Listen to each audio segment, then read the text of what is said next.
bonjour chez vous, très fidèles internautes du site Congo Flash TV. Bienvenue à ce énième numéro de votre magazine d'actualité où nous vous informons de tout ce qui se passe en République démocratique du Congo. Madame, messieurs, soyez ainsi, soyez très contents parce que parmi nous, nous avons un invité de l'X et de marque, le directeur artistique au sein du groupe Cher, Monsieur Obolingaraming, artiste Fally Ipupa, ou les chouchous, les kings, comment est-ce qu'on peut avec lui, pour débattre quelques sujets entre autres. Bilan, il y a album Contrôle après 7 mois sur terrain. Est-ce que c'est positif, négatif et pourquoi pas pour un projet où ils ont annoncé encore une fois chance dans les musiciens, ça va single.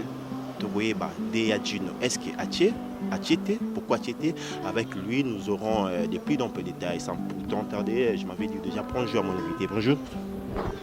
Ouais, bonjour Mike. Donc, je profite de dire bonjour à tout le monde qui nous reçoit en ce moment, qui nous écoute, qui nous voit à ce net moment.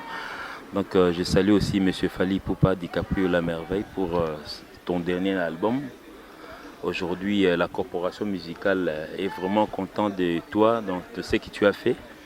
Pratiquement dans ma SMS, communication WhatsApp, donc il y a certains qui m'ont écrit, presque la plupart des gens qui m'ont écrit pour dire que non, en tout cas transmettre mes félicitations à Fally Ipupa pour son album. Ça a déjà été fait, donc merci pour toi aussi, donc continue comme ça à nous amener, nous Congolais, au-delà quoi, donc merci Fally. Jusqu'à Déa, nous aimerions bien aborder ces sujets ou bien faire ici c'est prévu la langue biso batbalingara pour satisfaire toute la diaspora congolaise. Non mais bon, chez moi bon, si tu peux toujours on peut toujours continuer en français ou bien soit on fait les deux langues. Bon, anglais là moi je saurais pas parce que moi I'm not Englishman. Tout qui est malais step by step. Donc déjà santé, comment allez-vous? Comment sentez-vous après sortie à album Contrôle? Oui, Mike, ça va, donc ça va. Album Contrôle est main en novembre. Donc, premier single est qui est déjà sorti en novembre. Donc, on a connu quand même des Alara, le décollage a été bon. Parce qu'on a sorti deux des titres sur les 31. Donc, Tobimsaki École, Tobimsaki Nakana Sucre. Vous avez vu donc les deux types de chansons, donc, qui sont différents. Donc, il y avait Kana Sucre de l'autre côté. Il y avait aussi École de l'autre côté. Donc au départ déjà des Net École, parce qu'aujourd'hui nous sommes en train de nager vers les 14 millions de vues. Donc c'était vraiment en 7 mois, on peut se dire vraiment que non, en tout cas merci M. Fally Ipupa parce qu'aujourd'hui il n'y a rien à dire. Il y a même certains qui avaient des mauvaises langues, donc qui n'ont pratiquement rien à commenter sur ça. Ils n'ont pas de discours à faire sur les chansons aujourd'hui, il n'y a rien, donc ils sont passés par autre chose. C'est ça, donc les deux singles qui sont sortis avec Kana Sucre et École nous ont montré que non, donc le reste des chansons étaient meilleures. Déjà, vous êtes directeur artistique, bien sûr, au sein du groupe. On sait que ce qui est artistique, ça vous concerne. Ils ont dépendre, bien sûr, de la compétence. Si nous devons décortiquer les contenus de la chanson, tout démarquer en haut. Précédent album où il y a président Fally Ipupa Salaki, un album où ce qu'on nous a un peu tout ça démarcation, il y a couleur, il y a variété et je suis retrouvé au niveau niveau. En tout cas moi chaque jour Mike, chaque jour quand on évolue aussi. Du point de vue recherche, point de vue thématique, d'un point de vue écriture aussi. Donc chaque jour quand on se réveille, donc pour quelqu'un qui cherche à avancer, il cherche aussi à perfectionner aussi dans son travail. Donc vous avez vu en 2006, nous avons produit un album qui s'appelait Droit Chemin. Ce qui a suivi c'était Arsenal de belles mélodies. Après Arsenal c'était Power. Après Power c'était Libre Parcours. Après Libre Parcours c'était... Libre Parcours il y a Bino. Toi qui non il y a leader. Donc Kabola. Bino peut voir la maman. Bino me sala c'était donc toi côté na biso bon. Après Power il a fait l'album Tokos. Après l'album Tokos, aujourd'hui nous sommes avec l'album Contrôle. Donc c'est celui qui contrôle aujourd'hui la planète Afrique, quoi. Donc la planète Terre, disons. Ce qui te dit tout ça là, comparaison mon robot qui tout ça tout analysé. Album Albosso Droit Chemin, Arsenal de belles mélodies, Power, Lelo Contrôle, chanson phare. parce que vous êtes directeur artistique. Vous avez dit que vous avez la chanson, vous avez vraiment. Tu as kabola toujours pour nayo directeur artistique na droit chemin au tiré des chansons, OK? On a droit chemin tous à Liputa. OK. Tous à Liputa où ils ont le quoi chanson phare à part peut-être générique ils ont droit chemin. OK. Donc toi il y a Liputa qui pratiquement qui a changé peut-être les données des albums à cette époque-là. Batunyo so ba comment ngo soit imbi drame, soit zone nga yemba drapeau na bango, soit nga yemba chemise. Donc ça dit les titres ont changé à cette époque-là. Donc moni batming bazaki na ba dans cette période-là où tchaka ba titre en français, ba ni ba mo radio moye ba la ba titre Liputa. Orgazi, ayena ba momo ba sangisi, ayena Prince de South Fork. Ayena ba titre msulu kwa Kidianfuka. Ezaki moi rarement que nous avons combo moya ba Congo yena ngoa oche ezaki mutu oyoka sonya mona nek nzema ngo esi na ba Congo Kidianfuka. Batitre roi Mabele, batitre local à cette époque-là, qui vient absolument diamantaire. Sopeka. Sopeka. Et qui va momo peut-être il y a moi Sony mingi ko répétant le bossa batutsu mutu atongyo ka bi garçon na Mike Lela Sopeka robim selon bitumba. Mais siko à travers l'artiste aye ko valorise en fait ko yemba contenance ya Sopeka, donc c'était seulement non seulement ko linga ko lutter contre babiloko wana misusu ya mingi ya bisenga olingi papisha ko pe ma tranquillité, donc ça veut dire nyoso ko benga JCT daga ko lala te, donc ça veut dire nyoso ko lela, donc babilo mo ndenge wana en fait c'était pas seulement pour nous les musiciens, OK, ça pour la couche de la population, donc tout le monde ça pratiquement tout le monde. Bon, surtout il y a mimi à mon bana basi mona sombelanga kabelanga, donc ça veut dire moni là ça a mis un peu d'ascendance quoi, donc donc ça veut dire dimina qui moi attitude wana, et puis deuxième album tu es na Arsenal de belles mélodies, surtout il y a un titre local là nini Cadena.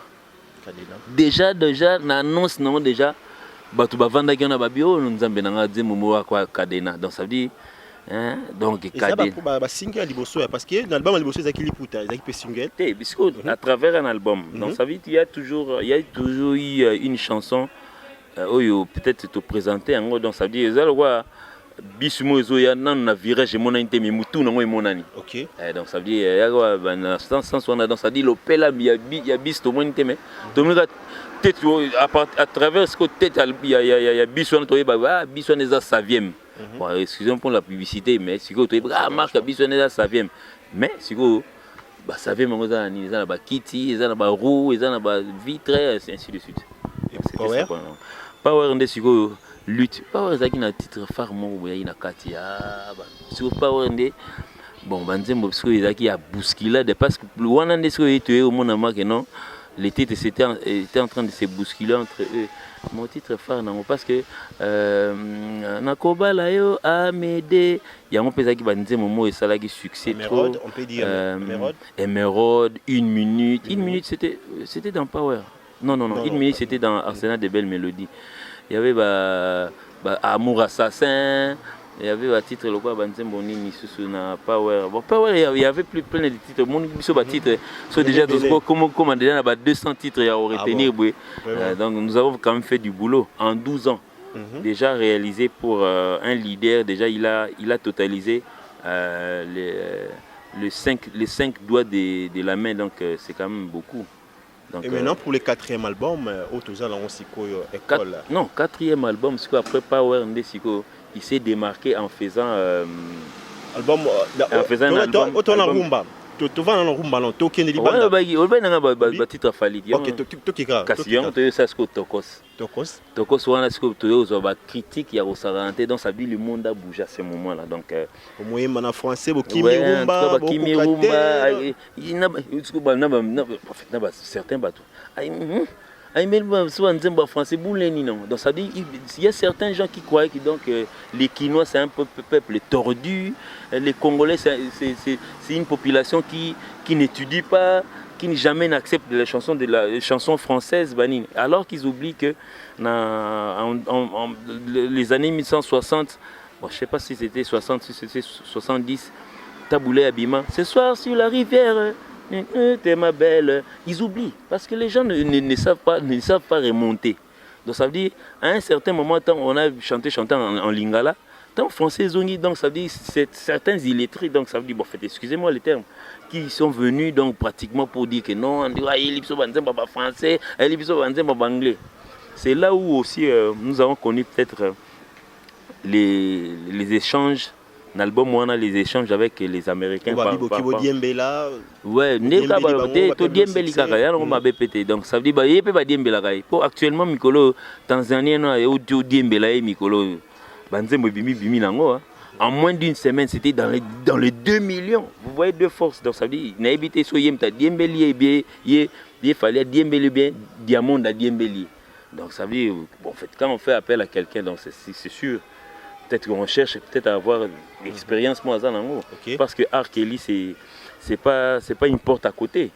C'est quelqu'un qui mondialement ils ont fait des chansons auxquelles ça a quitté les États-Unis pour faire le succès ici.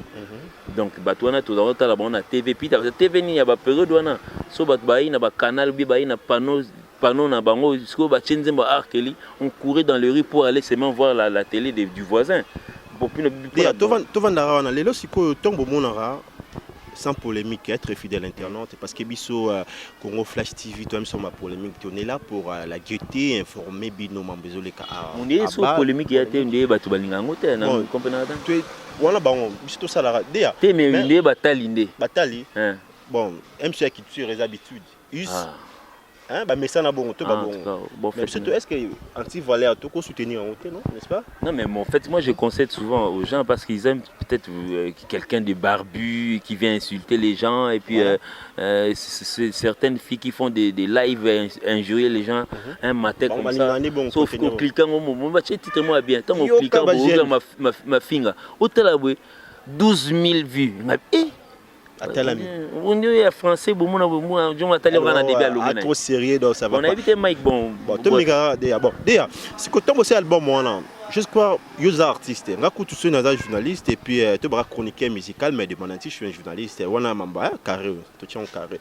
Beaucoup de critiques, on a des collègues de musiciens, c'est bino qui met rumba, mais et par après, pour les dire, non c'est peu qui va avoir mis album. Entre autres, je peux citer sans polémique pour nous comprendre. Tout le monde qui est confrère de Ferregola, il n'y a pas de bimisa. Et là, on est mort. Il y a un black star, ce black blond, bon, il y a bimisa. Ça, là, il y a une raison qui est. Comment?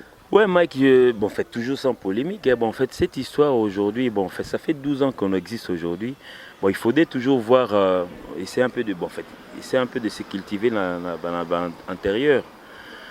Bon, aujourd'hui, il y a certaines personnes aujourd'hui, bon, ils sont faits que pour être derrière, hein. Donc, Moni Batumsous, ils ont la précipitation de critiquer, mais bon, en fait, quand ils regardent dans le marché, ils trouvent que non, ça là, il est bien. Et puis, Batumsous, sans gêne, il y a sonité, il y a triché calmement. Quand notre patron, on se rappelle, en 2006, quand il a sorti Droit Chemin. Essaie un peu de comprendre les titres qui a cherché à opposer. Donc on a l'habitude, bon, ce n'est pas seulement le monsieur que tu viens de citer, c'est un grand artiste aussi. Il n'y a pas que lui, donc toute la génération auquel Fally y est aujourd'hui, je ne sais pas si on appelle ça cinquième pourquoi, bon, toute la génération de son âge, aujourd'hui pratiquement c'est tout le monde qui est derrière, hein, tout le monde qui cherche à faire comme lui, tout le monde cherche à suivre son chemin. Parce que lui avait dit que non, droit chemin, donc ça veut dire, donc il était en train il n'y avait pas des zigzags chemin. Parce que mon histoire autant mon zigzag chemin, c'est difficile de voir le dos de quelqu'un. C'est autant pour la bozo courbe, tant courbe yo la nimba moni. Quelqu'un qui marche dans les droits chemins, on peut le suivre. On peut le suivre facilement. Tout le monde, donc ça veut dire, il nous avait déjà dit à l'avance que non, je vais faire mon album qui sera appelé Droit Chemin. Donc Droit Chemin, donc ça veut dire il est en train d'aller tout droit. Donc ça veut dire tout au mieux son doigt harmonie. Donc bon, c'est lui qui veut chercher dans le chemin courbé, bon fait au bunga bunga na yo. Il y a bien un professeur, je sais pas en fait. Il y a bien un professeur, autrement on peut les comprendre ici. Ouais, professeur, mon sikoba comment là-bas professeur on est à mingi yem tami benga te. Ils a mis ba pakolare ba kombo na poso bi ami benga professeur. Mobutu ngape na mona batu babengaki Mobutu na mona teke tanga bakomboni el professeur poni na suka baka te el Mobutu na mona yoka ete mena oka batu babengaki Mobutu ya net ba professeur wana peza ipeka bakombo mobu bakolaye bon par rapport peut-être il y a leçons au pesa. Quand quelqu'un fait une école, donc ça veut dire quand tu construis une école, soit tu es préfet, soit tu es professeur. Donc ça veut dire préfet, professeur à l'école na bango. Donc je crois que tant sous professeur les gens, celui qui a donné, celui qui a créé cette idée, peut-être il a eu. Il avait vu que non, en fait, tout le monde était derrière lui, quoi. Donc. On peut dire aujourd'hui ça a impacté ou bien influencé sur l'intitulation, il y a 4e album en solo, où il y a Rumba. Tokos bien. Tokos. Donc, combo, Nabi combo, le professeur. Nabi était à s'inspirer, qui vont avoir bien professeur. Donc, à s'inspirer, donc, Nabi c'est comme on a pas collé. Donc, ça veut dire certains qui, en fait, les mélomanes, qui regardaient faire la musique, mais bazagi qu'on estimait que donc, en tout cas, ces garçons, ils parlent pas trop, mais c'est bateau se poser chaque fois il y a pas opposition dans position dans le langage mais opposition dans parce que la musique na ya ngote pour nga na bi mingi bato babima ba no beta presque musique on dit ya viva donc mon oui ya donc en fait nous les autres vivre le roi viva mais bato ba kenda na bango pratiquement parce qu'il y a pas de musique na tchatcho eko la tchatcho il a sorti du tchatcho pour faire sa propre musique. Aujourd'hui pratiquement dans tous les genres on retrouve pratiquement c'est la même musique. Je me rappelle aussi à une certaine époque neti wenge musique à maison mère. C'est une grande école et ben no beta musique na autant azwaki ba maya sikanae. Tous ces Maya Sikala ont suivi les pas des comment on appelle des droits chemins. Bah, c'est des marques qui n'a pas rumba na bango à maison mère parce que rumba à maison mère si on peut citer parce que bolinga kanginga ibela c'est différent à toi Maya Sika bah yaki ba kenai na musika te bazwika ba nini comment on appelle ba liputa ba Ogazi donc ba kabol ya yo connaît côté Ogazi nga côté nini vous comprenez ba Maya Sika on mais on n'a pas dit peut-être étant sous le bac non mutuluko la roi de la forêt le bac a triché biso donc ça dit atika ki bana na eba s'exprimer mais ils peuvent prendre la musique. Et pour finir le dernier album, les récents albums. Ouais, le récent album c'est là où en tout cas vraiment le monde a bougé parce que tu sais pourquoi ça a bougé? Pourquoi? Tellement que nos détracteurs ont vraiment beaucoup parlé sur la musique Tokos. Donc si Tokos on a Kimi Rumba, Kokasusuté, parce que ça a quand même pris du temps. Prendre déjà 2009, dernier album Naezala qui Power, directement venir sauter sur Tokos. Cette différence là, parce que dans 4 tu as Naezala qui bisom tout ça là qui album Nabiso libre parcours. Mais de 2009 Tokom Toya ou comme en 2017. Ça veut avec tous ces temps là passés,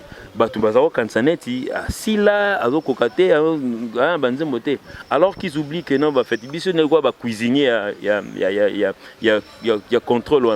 Parce que le coup est bima 31, tout ça là au moins plus de 50 chansons.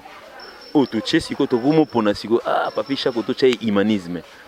Code d'amour tout ça Luemba DG Landé tout ça na DG Landé vous comprenez Sandrine Moshiko tout ça Nzembo vous comprenez Nzembo monsieur Tikala donc ça dit même à temps nini je me rappelle aussi na Power c'était pareil il y a certains Nzembo monsieur na Power yango yo se retrouver na contrôle mais batu mususu au félément comme ça viennent dire que non assis là inspiration alors qu'ils oublient que non ils allaient kaka jeu moto ça là qui c'est Mike n'a pas moi jeu tout ça là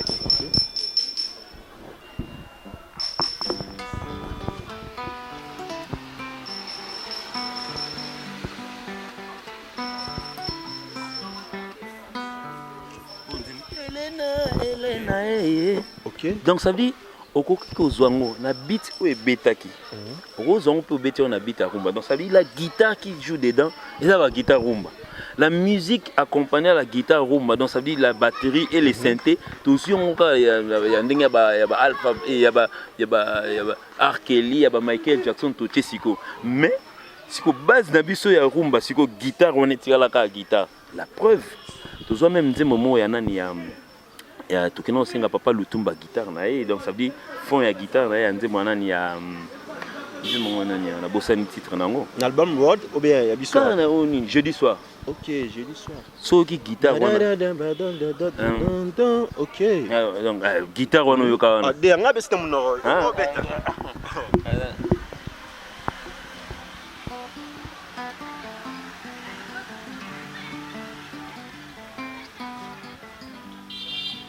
Adi matala balingi kokunganga mobesu nazali nano kokola nano nakufi te kunga mwa difficulté Olivier Chimanga koto lekelanga ka yango wana yo beta koyemba menga ko beta na tabu bolekela tabu fata qui je salue donc balekelanga ka ndema po moi je peux pas jouer en même temps jouer et chanter.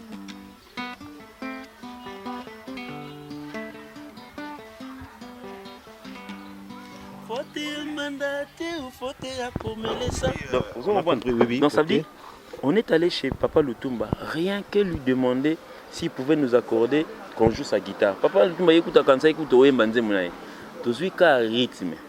To changer batterie nango. Sikoyo guitare Papa Lutumba tikali na batterie mususu. Na banze mususu na mélodie mususu. OK.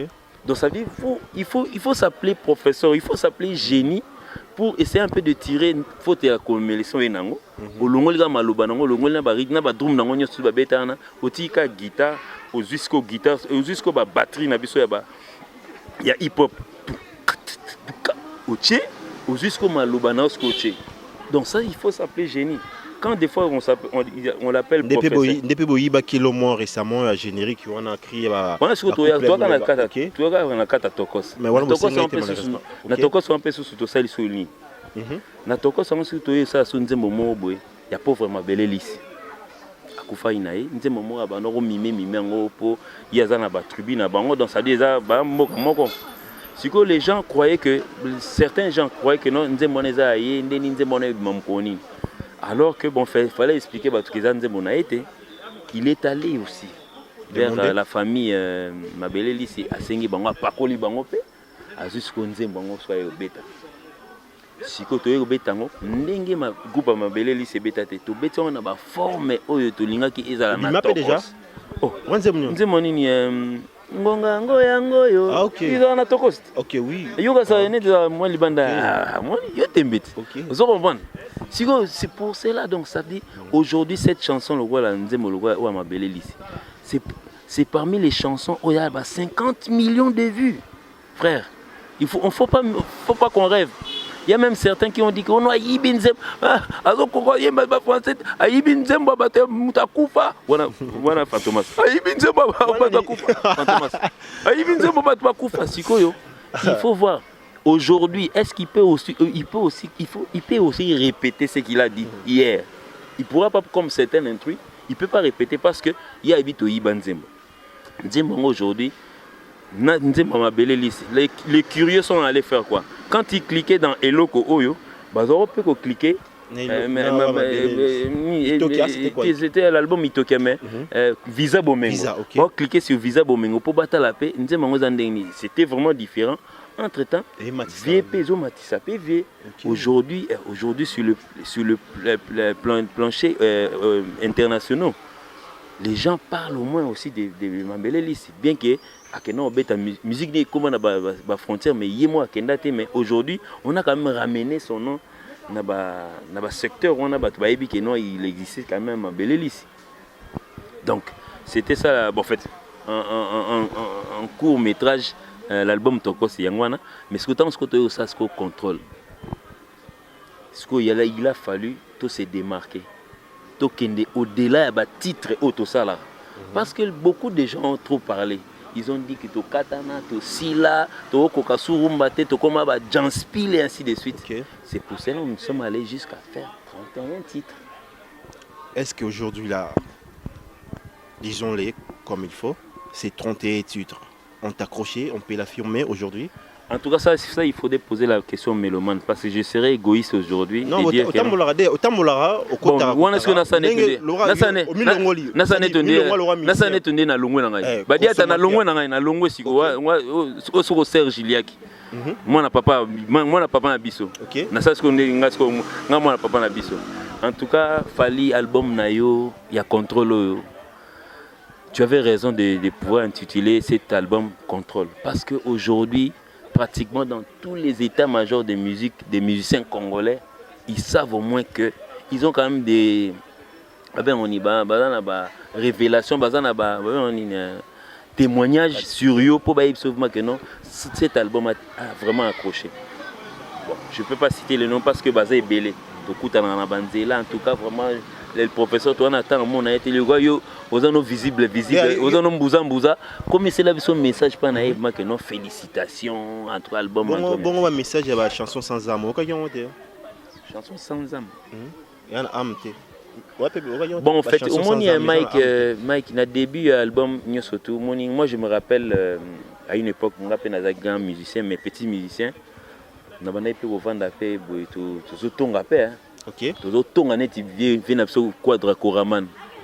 chaque fois que quand Kofi sortait un album, parce que lui il avait toujours tendance à chaque fois à mise à jour.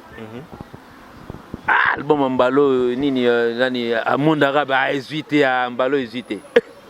Tu repasses encore 5 jours hein. Au moins arabe jeune fille comme maman donc ça dit et loko ba critique na début mon so album est bimi so ba comme ça boyoki album na biso boyoka avec plein de marketing et c'est bande et loko ba banda nonga surtout tokos tanga ibanda pour tokos na niveau à fond ya mbong na fond écoute Simbongo il fallait aller au écoute Simbongo koleka droit chemin c'est là des belles mélodies pas la chanson chère ou parce que non la vie ou quoi bon moi je sais pas parce qu'aujourd'hui bon fait la technologie a avancé aujourd'hui et de l'avant quand tu mets ton support sur YouTube par exemple il y a quand même des redevances on a besoin de qui ne Soneka ou qui ne Sokoda bani ou qui ne reçoit na kuna bakati un pourcentage T. Tu reçois un mail pour te dire que la banque va retirer. Nous sommes pratiquement en train de vivre ce moment. Et puis, tant que nous avons album, nous avons YouTube. Nous avons YouTube, soit dans la Mandefu, soit dans Kovo, soit dans la Bourreau. Boutique à YouTube, nous avons habité sur le bassin, on a quinté, le bassin, on a quinté. Peut-être que vous en Tanzanie, bien en Kenya, et bien en Yougoslavie. Tous ces gens-là qui parlaient de Ono à son barbanine. Aujourd'hui, parce qu'aujourd'hui, plus que nous, le number one on avance en millions, parce que nous avons ce que tu as dit, ok, tu as chez French Kiss, tu totalises 1 million de vues, tu as un kina, tu sais là, tu sais là, mais le lot, c'est que on est le loco qui n'a 60 millions. Il y a ça, on s'est payé sous 1 million, on s'est payé en atteint. Non, c'est payé pour c'est payé en 2000, je crois, c'était en 2009, entre 2008 et 2009. Non, c'est payé sous les lots, non, c'est payé. Pourquoi? Parce que nous sommes en train d'enquêter sur les 100 millions. Nous sommes en train d'aller vers les 100 millions. Parce qu'on a aussi payé 1 million d'années. Si vous bateau, vous avez un solo qui non, en tout cas, son baba view. Les lots peuvent atteindre 1 million. Quel est ce magasin au Bino Bokenda pour somba beaucoup moins 1 million? Parce que Bino Bozoro non impossible à Neni Joyo, bon on est coxi 1 million. Entre temps biso c'est là à sombaka parce que le Bino Boko na 1 million. Bo somba qui na magasin ni parce que bolanda biso sima parce que magasin biso qui na somba. Donc moi je demandais peut-être à certains leaders qui sont vraiment intelligents parce que tous les leaders déjà kokubana ko engager batuti ba komi na ba orchestre. Il faut féliciter tous les donc c'est ma collègue mieux surtout à Fali. Mais il faut savoir aussi engager certaines personnes qui ont des têtes. Batu mususu bazoya ko nuire dans batu mususu bazoya ko mema groupe nayo na vers le bas. Donc ça veut dire tellement il est instruit, il s'amène avec des messages qui n'ont pas de tête et qui n'ont pas de queue. Donc ça dit ton orchestre est en train de plonger dans un mal. Tala lelo comme menacé. La deuxième place on a donc combien mot et maestro Fabrica ça va dire moi pousse ni kuna deuxième place on a dire non on a le bien là ah bang maramo au vanto trop comme ici les King au vanté trop mais bino bazo qui c'est bino pe ba musicien entre autres on peut citer rapidement bah au bozala na sima tout comme l'équipe de Chanae comme étant productif bozo ça la bien té bozo ça banzemba bien té bozo tout ndaka leader yemoro on peut bien sûr déjà l'identifier à travers le premier album on va appeler ça Bino voilà ça ok ma question TDA Bino babi Bino bozo pour ça et l'autre côté bozo contribuer ne l'autre moment dans l'orchestre Fali pourquoi. Ouais Mike, en tout cas vraiment bon en fait. Tu vois les lots maramwa libre parcours yo. Nasina beta on peut moi trop pas ma collègue non si je vais éventrer les on éventer les boas. Bon. Ouais, bon en fait ici il faudrait être clair, s'il faudrait être juste. Parce que les gens qui nous regardent, ce ne sont pas des soba, bateau va réfléchir, ça bateau va somba album, bateau va cliquer, banzem nabiso. Je demande déjà à tous les mélomanes, bateau va linganga, cliquer sur échantillon, donc komika fali pour pas échantillon, c'est ma chanson Otaliango Oyoka Yomoro. Vraiment, mais en tout cas vraiment, ils ont à jour. Oui, bêta Théoana, bon, c'est la promotion Théoana. Tu sais, nous quand on a fait cet album. On était quand même bon. Nous sommes presque entrés dans le monde des professionnels de Kotisika. Bien que tu aies un album Arsenal des belles mélodies, tu aies un Power, tu aies battu Kotisika. Dans le monde, il y a auteur, compositeur. Bien sûr, il a fallu peut-être Balaksabino Neni Batambola. Oui. Babani Laksabiso Tokomiko Tambola. Moi je suis guitariste, moi je ne suis pas un chanteur en fait. Bien que peut-être Nago a une belle voix mais je suis un chanteur et je suis guitariste. Tant que tu as fait l'album, déjà au départ l'album, na idée donc ça veut dire faire au moins 10 titres pour cet album. Mais tant que tu les autres amis aussi sont venus proposer et tu élargis ça le titre comment tu as vingtaine de titres. Oui. Parce que parmi la vingtaine de titres, on ça dit que des chansons à thé. Vous avez un espace. Vous comprenez? Ok. Si vous Mike, directement après, on attend tout ça l'album Nabiso, tu as tourné Italie, États-Unis, ainsi de suite. On a déjà perdu le pédale, déjà en se déplaçant, déjà en faisant plus d'un mois de banda. On a sorti l'album, tu perdais déjà le canal qui nous a perdu. Parce que pour ça la promotion, il faut être sur place. Au peut ça mutumbo ngoboyo pesi mukongo jonga ibike yozanete et les canaux pété. Et puis premièrement, tu as raté promotion. Oui. Moi j'accepte. Deuxième année, on fait un album de 20 titres. Si on a 20 titres, on a tout 20 compositeurs banakati. Les on a 20 compositeurs, on a combien? Bamisou basala ba 622 banakati on a. Comment est-ce que vous voudrez que moi que ça promotion en Zemmunanga alors que vraiment vous avez des dérangés ngai? Non ça soutient. Vraiment ils ont dérangé pour Tchomo basala ni tundie aza fidèle nabiso akima. On a un gars tous. Eh basé belé oh. Il a éteint. OK. Basé belé, il en fait partie. Okay. Il a laissé ses enfants ici donc akima. Si vous avez une promotion, bon, on a chaque exemple.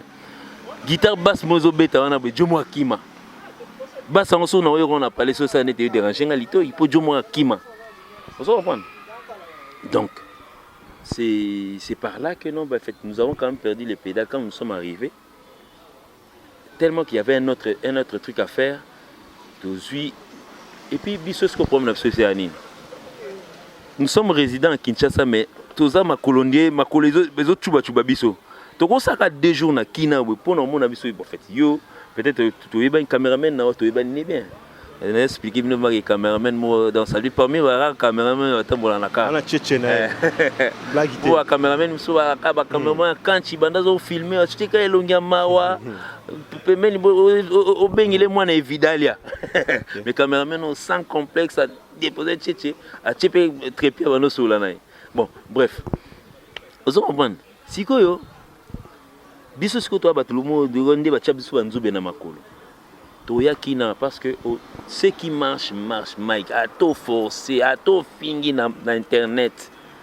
So balingi parce que mon peuple net tous aura exemple il y a peuple guinéen. Yo yena ba mande funo fingi falinde lingi. Aujourd'hui peut-être ba interprétation zoya Mais dans les temps, il n'y avait pas d'interprétation. Bon, on a tout autant comme Fali. Ah, Lukanga a Fali, c'est que Dieu m'a dit faut pas Fali, pas autant comme Fali tout. Et plaire. À mon on porte parole à Fali, pas autant qu'on est lingala té. Ah bon? Français pour y éviter. Donc tout c'est on est justifié qu'Album Simbaté. Non, bah si on y a qui Fali si on est est-ce que Kobima bima est-ce que les gars ils trop tellement Kobima bima. Ils sont jamais ba période on a tout ça 2 semaines à kin. Les temps sur le régisseur, il y a antenne A, au Bimi, le temps il y a Canal Kin, retard. Album est 8 ans, Nandenge album est écouté. Et puis en 2016, on a. Et puis Toko c'est écoute, moi je veux bien que préciser que l'album est Simbagité.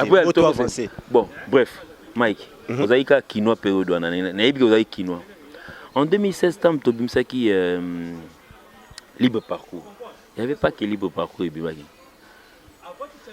Roi de la forêt, le grand formateur vient dans Bandal. Achila et Peba Misene et Banzembo. Masana Kakola et Nadenzembo. Yango tu fais qui bino? Zelanan. Ok, allez-y. Mutna Kakola et Nadenzembo.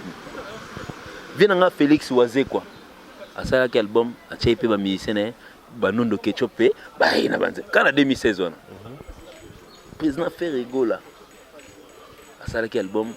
Oh, jaloux, il y a un peu de na terre. Nani sous. L'album est libellé. Si na même Maestro Fabrica sabim ça album avant ba antidote on a bani yepé la côté la période pas bimi abimi ça album. OK. Au moins on te gagné on est mabe. Mais tu fais bien. Bon surtout exoité. Oh. Avant donc ça dit approche nous a ngane au chiti on a de Simbaté. De album tout exoité. Na ouais, il y a Ferrego là. Hein? Il y a donc ça dit période où on a tout dans la politique et qui trop ampleur na ba réseau na ba télévision l'album mieux sauté exoité. Est-ce que si vous pouvez dire na 2018 le 2 novembre on savait que tout avez pendant la période électorale vous avez la campagne ba tout cela. Mais il empêché qu'il y a le magie il a fallu de saline quoi bisonga dans la magie d'accord c'est bon une très belle question peut les dire ngaina ba junior nondo ketchup na ba nani so ba pesa banzembo po na ta ba Jonathan ba ouais belé ouais biso na ta pe ba bande comme soit libanda tuzai banzembo période wana ba Nicodème leader que je salue aujourd'hui c'est un grand garçon courageux leader maison melanine OK ba format ba leader OK bosani. On a un journaliste qui évité maison mère pour ma valider. Combien de leaders à maison mère génération ça génération tout mission maison mère. On les cabot tout une maison mère. Mais oui. La fait rigoler tout ça. Oui mais Nicodème fait partie aujourd'hui na ba oba kenda niazanan. Oba kenda ba leader ça en commun. OK. Donc c'est ça quoi donc. Encore une fois aujourd'hui, madame ici, très fidèle internaute. 2016, ça dit tout a chuté, c'était politique. Politique. Ouais, la politique a dominé, nous a dominé en tout cas. Les juifs sont temps, les juifs et Kangeli Bisso. Donc libre parcours, on a l'album, on a tout. En tout cas, mais très cher, bateau Bota Bisso. On a mingi boaba, on a bateau mingi soutenir ba groupe, on a aucun injure. Frère, ça là qu'un examen.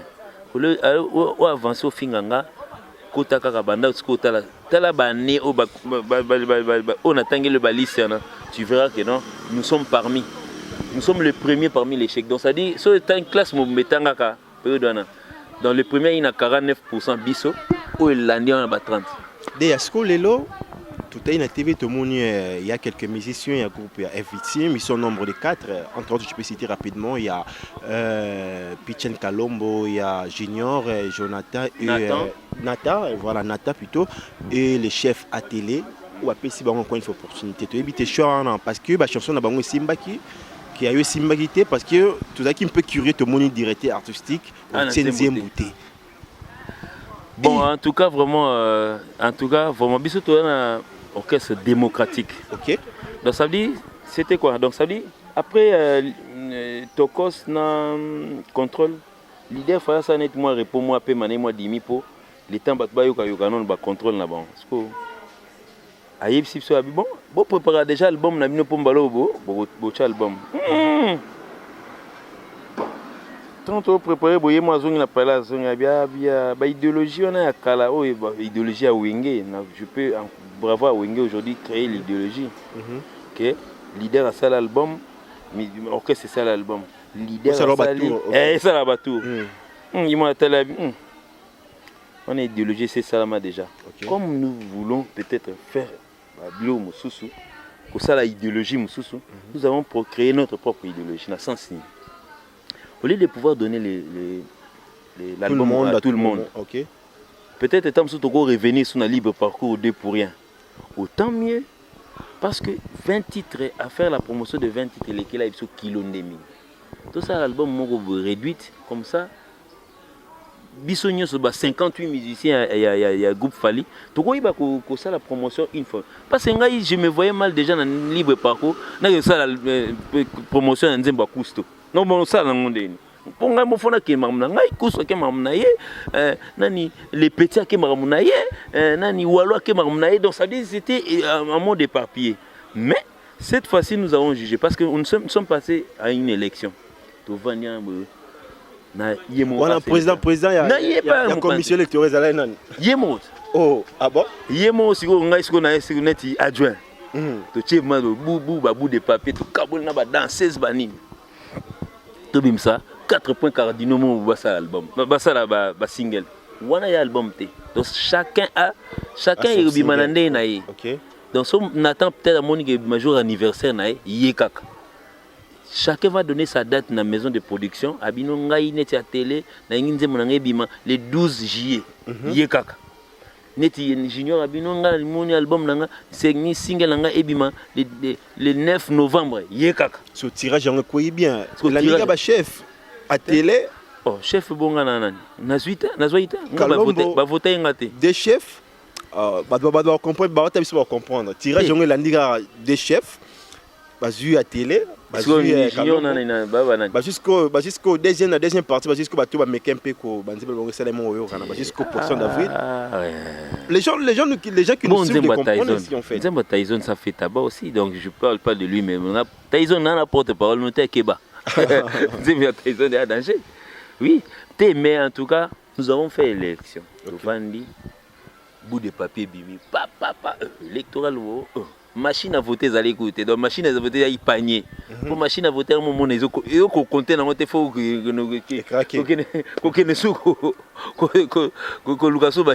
juge. Oh non, invalidation pamba. On a lu comme ça. Panier, on a dans ça du bout de papier, kabami, on a banini. Bon, pour 4 personnes, on va avoir ça album. Donc, ça dit auquel, au papier, il faudrait seulement écrire un nom. Moi aussi, j'ai écrit. Moi aussi j'ai écrit mon nom, j'ai glissé dans le panier.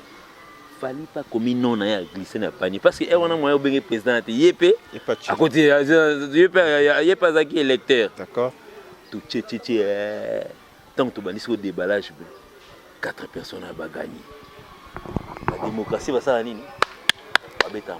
C'est comme ça. Donc ça dit nous tous on va soutenir ces 4 titres. Heureusement que nous sommes ensemble. Je crois que peut-être que ma semaine.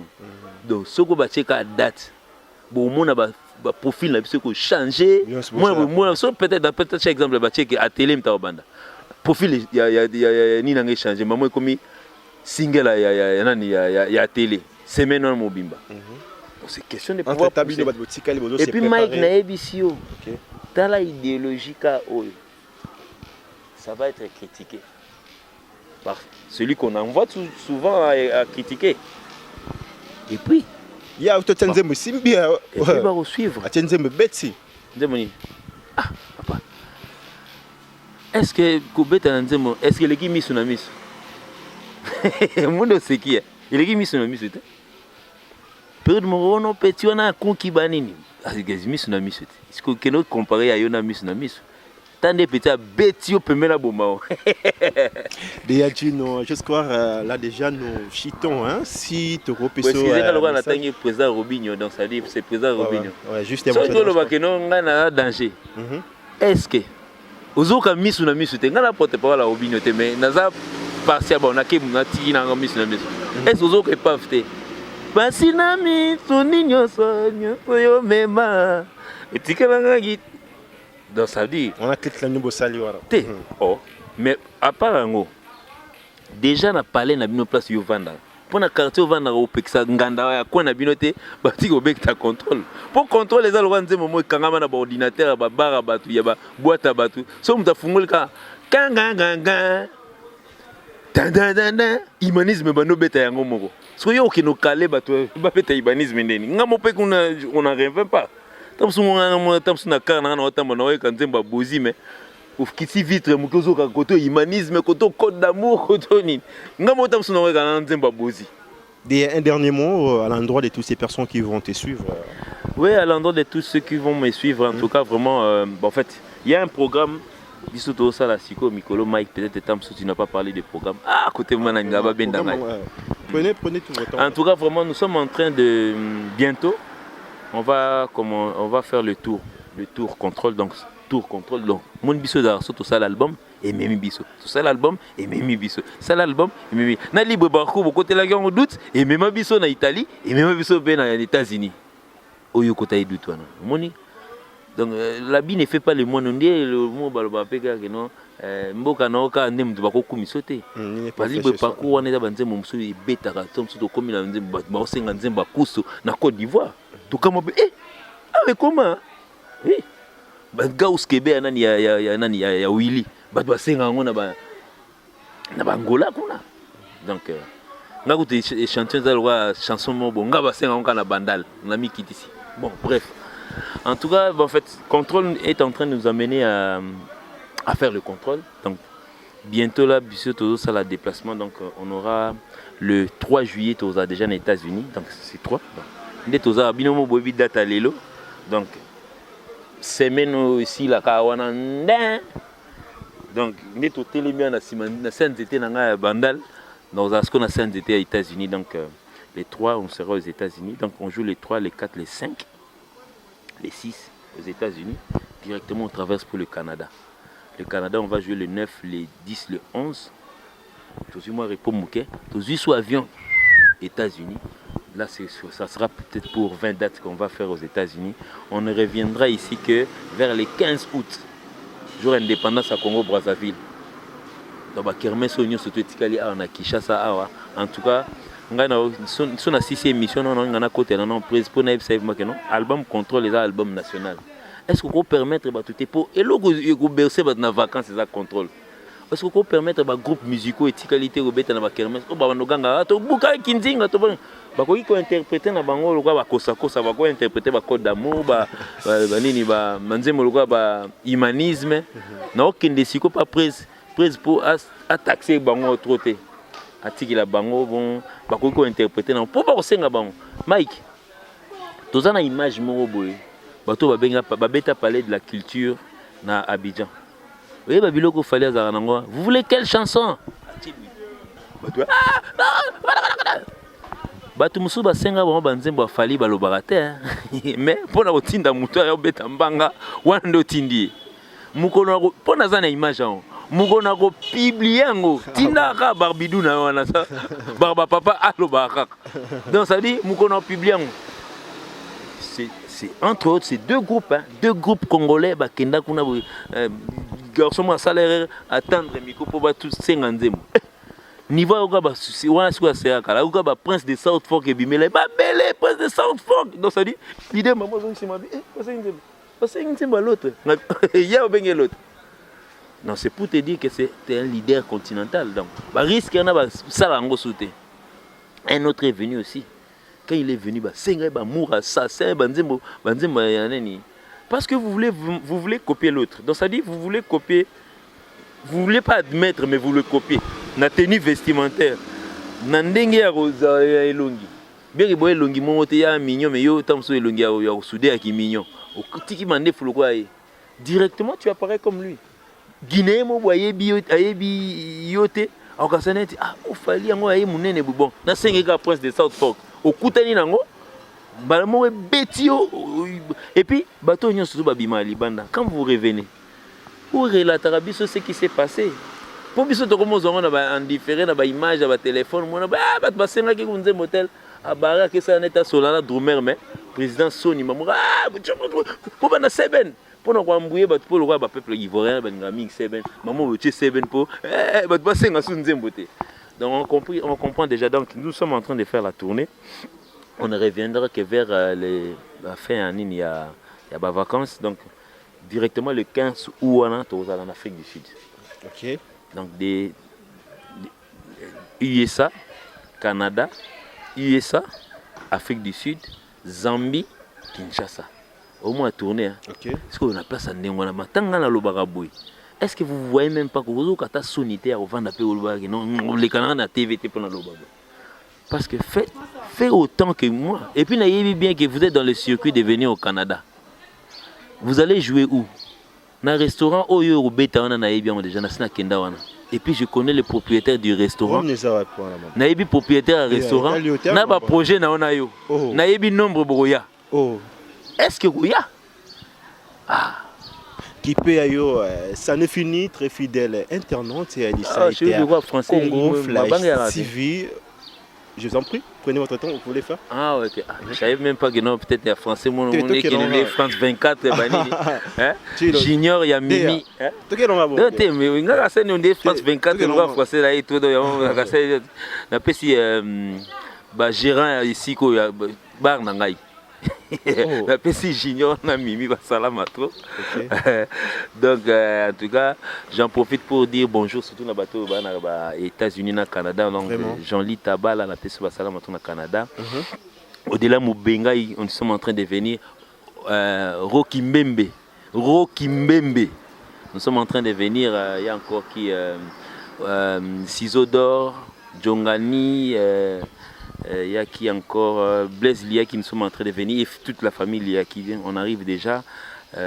Patrick Aleko, Doudou Mwanza, Dax Nkolina, Kevin Wright, petit nanga chéri Bamba Tozo ya dans ça dit petit nanga il y a na car no limousine na yo on aéroport pour nous sentir vraiment que on a na car petit frère propre dans ça dit et puis Hippo Foulou mon ami lui il est à Washington donc na PCP Basalama trop. C'est un ami de l'école. Pour ceux de Tanga, Massa Nanga ambassadeur. Donc, c'est un diplomate. Mon ami Hippo Foulou, c'est un diplomate. On a étudié avec lui ensemble. Mon père, mon ana mat, aïe na mboui, na liké na mat. Mon père, mon ana histoire à likinga. Donc, c'est mon ami aujourd'hui, c'est un diplomate. Na USA, on a donc Hippo Foulou. Je suis en train de venir parce que je serai chez toi au palais. Un palais diplomatique donc ça dit voilà ce que surtout on a palais voilà qui diplomate il y a il faut fouloir tout sur là qui y a qu'est-ce que auto tangela na internat kuna donc et puis Coco Bangala salut à toi Calvin Bazega malgré ça au Chapwa JC Tedaga on est ensemble je sais que tu as des difficultés mais garde le moral et puis tout le monde qui me Guilain Kabambi kasi oh non le babu kasi Guilain Kabambi comme de ce côté déjà dans l'album pour ils ont moi retard coco donc ça dit coco peut balo coco peut faire rien jamais présent peut me rater Fiston Balabos n'a pas c'est salam à toi c'est un ami mais on dit ça l'a peu moins on dit moi on y et puis Maître Taureau merci pour les conseils au PCNA donc je crois que Mike s'en est fini pour moi donc nous sommes en train d'aller aux États-Unis donc on est au Van Libre. So téléphone lelia ou tant so mona bena kimi mbangu na report na yebité po ya biso za ka ndengwana to ko la kate to pemika bodo sa ni nko kepe bo kuna iza été boka sa te na waya na jaquette à cuir na kuna na ko keno bo quand na za bo na vraiment voilà voilà très fidèle internaute du site Congo Flash TV bon to kino ninga là to ceux qui vont s'appeler qui na numéro oyo opesa merci beaucoup na grande équipe technique en compagnie kangai quant à moi tokutana ngala pe moi genre tokutana prochainement donc tokutana prochain épisode yamata fantomast ça absolument bien ndenge peut-être né la lobby fantomast na bien non peut soit adresse na bien ndete sur fantomast non yebiso comme ko yamba pe ça na PCP Elfi Mali la basalama trop donc bye yeah